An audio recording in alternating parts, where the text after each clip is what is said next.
morning, guys. Thank you so much for joining me. It is day 4 of our week as we find ourselves getting closer to the weekend. I want to encourage you guys to continue to trust and hope and know that things are going to get better in your life no matter what you're walking through. And that's literally what we're kind of focusing on today as we look at the back end of the song, What a Friend We Have in Jesus.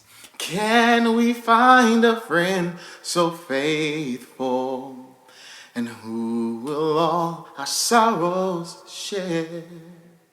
See, Jesus knows our every weakness.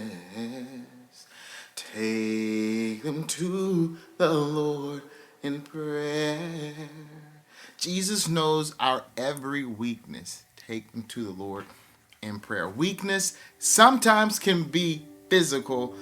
For me, most of the time, it has been emotional or spiritual, a place where I find myself having to accept that my flesh may fail, whether it's through temptations, things we've talked about this week, or it's just the fact that life gets to a place where it can be hard sometimes, and understanding what that looks like and how do I shake the bad and find hope and joy. And when we get to that place, what do?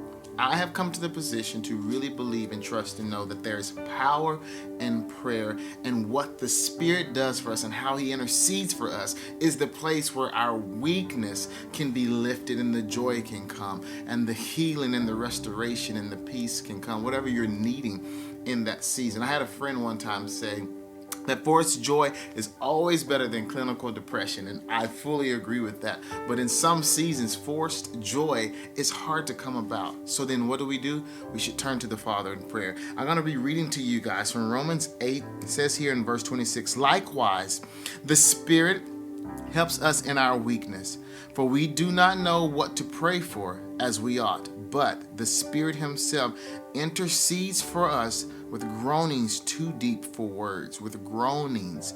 I don't know if you guys have ever been in a situation in life where you find yourself wanting to pray and the words won't come, or the weight of what you're carrying, you just can be emotional and cry and broken, or you're so lost for words that you don't even know how to even articulate what your need is, or the depression or the weight or the desire to see God move.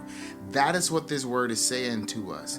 For we do not know what to pray for as we ought to, but the Spirit Himself intercedes for us with groanings too deep for words.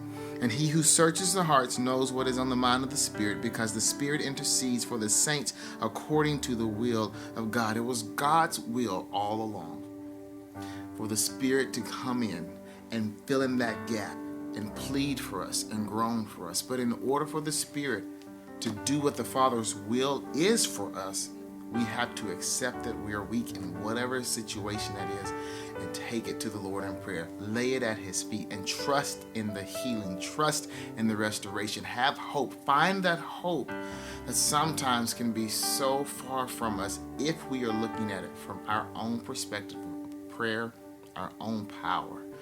We are not strong enough to move mountains, but we know one who can. So today I want to encourage you guys to do that. No matter how large or how small your prayer request is, or how big your journey may be that you're facing, I want to encourage you guys to take it to the Lord in prayer and allow the Spirit to do His part, to intercede on your behalf, to pray with groaning too deep for words, the words that our human tongue may not be able to express, but the Lord can.